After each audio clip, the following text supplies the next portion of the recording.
Muhammad Rosihi, 37, dan Nur Azizah Turohmah, 34. Pasangan suami istri warga Desa Datar, Kecamatan Warungpring, Kabupaten Pemalang, Jawa Tengah, ditemukan tewas di atas tumpukan pecahan batu di dekat jembatan Kali Rambut desa setempat, pada Minggu, 10 Agustus 2025.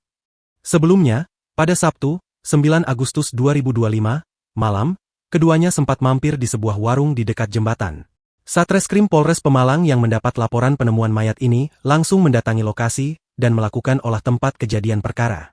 Menurut keterangan seorang saksi, malam sebelumnya, pasangan tersebut sempat mampir di sebuah warung dekat jembatan untuk minum kopi. Ujar Kasat Reskrim Polres Pemalang AKP Johan Widodo dalam keterangan tertulis yang diterima, Minggu.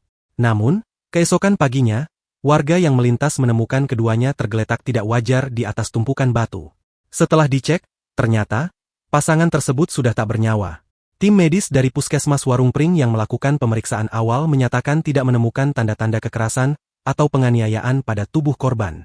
Untuk memastikan penyebab kematian, jenazah keduanya dievakuasi ke RSUD Dr. M. Ashari Pemalang.